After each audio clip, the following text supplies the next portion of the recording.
Hi there folks, welcome back to Rich Reviews. So I just got out seeing the latest film from David Gordon Green, the new Halloween movie, and this once again wipes away everything except for the first film because, quite frankly, we all want to start again with every conceivable franchise these days, and why not Halloween? And this is the 40th anniversary in this film because, hey look, for the 20th year we got H2O, which I think is actually, quite frankly, a fascinating film, although the follow-up to that was not good. Again, Jamie Lee Curtis plays Laurie Strode, who, unlike, of course, in H2O, Laurie Strode was sort of suffering from PTSD. Had a son, and that, which conveniently was played by Josh Hartnett, who really didn't go anything to do anything else. Here, after 40 years, she's agoraphobic, couple of failed marriages, a daughter played by Judy Greer, who she doesn't really get along with. Judy Greer's daughter character, Allison, played by newcomer Andy something or other. I can't really remember the last name. It's too hard to pronounce. And she, I guess the granddaughter wants to get to know the grandmother to a certain extent. A couple of podcasters come around talking about the Michael Myers case. In the opening scene, they go to Smith Grove Sanitarium, in which Michael Myers is still there after 40 years. And eventually Michael does escape. And unlike the previous version, in which Strode was in H2O, which she was PTSD and eventually had to come around defeating Michael. Here we get a new iteration of Strode, in which basically Laurie is basically a brutal avenging angel. He eventually has come around to the belief, like how Pleasance was in the original film, that Michael is pure evil. He needs to be put down. Because this is very rare for films that we get victim empowerment, in which basically, yes, the victim becomes a victimizer, I guess, to a certain degree. Of course, people have given up on Michael even more because they, quite frankly, have just wanted to study him and they never got really anything out of him. Nick Castle is indeed back as Myers. In certain moments you can catch a glimpse of his face, not the full face, but definitely some of his face. And well, of course, when Michael's in action, someone else is donning the mask.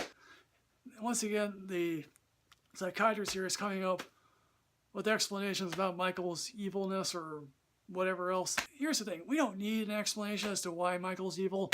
He's just evil. Murder is back after so many years, advising David Gordon Green.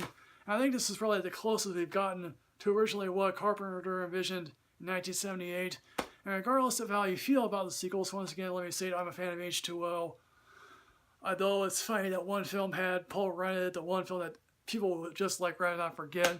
One of the things this horror films never really do is explain the psychological trauma of how one goes through these type of events, because Friday the 13th never did that. Nightmare on Elm Street, I guess, try exploring that with New Nightmare. I think this film at the end was dedicated to Mustafa Akkad, who originated this thing, and Malik Akkad has hooked up with Blumhouse to make a very fascinating, dark film about the nature of how 3 generations of women are confronted with this evil presence in their lives. I've heard recently that McBride and Gordon Green would like to make a final film that sort of ends this franchise. When I'm watching this film here, I feel like, oh wow, that's pretty definitive. Unless you want to take away the victory like they've always done this franchise, God bless them that they can find a very fascinating final chapter. But seriously, what is left to cover from a guy who escapes a mental institution or maximum security prison and goes around killing people? I mean, there are slaughtering tracking shots that are similar to that of Carpenter's. I guess Gordon Green wanted to do that and wanted to pay homage to that. Like, also the opening titles is from the classic original film right there, and the rotating pumpkin. I think at one point Judy Greer says to Laurie, hey, the world is not as dark a place as you might think. I happen to disagree with that. There's plenty of dark stuff in the world, but at least the light always comes along with the good. Jamie Lee Curtis is basically back in her element with this as a woman whose time has not been kind to her. Because how else would anyone react to something that broke them all those years ago? And David Gordon Green, the director of a very fascinating film called Snow Angels from several years ago, almost like a decade ago. Your Highness and our brand is Crisis, and you have to wonder what he's thinking. But here, quite frankly, he's trying to do a respectful follow-up, a classy follow-up. This displayed at several film festivals, and it got relatively positive reception.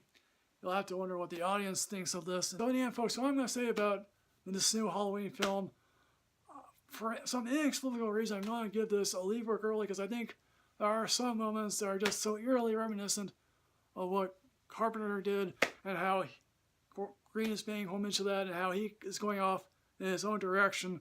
So, folks, Halloween, the new film, have you seen this? What did you think? How would you rank the films if you could? As always, folks, like, comment, subscribe, or rid yourself of knowledge. I'll see you next time, folks. Yes,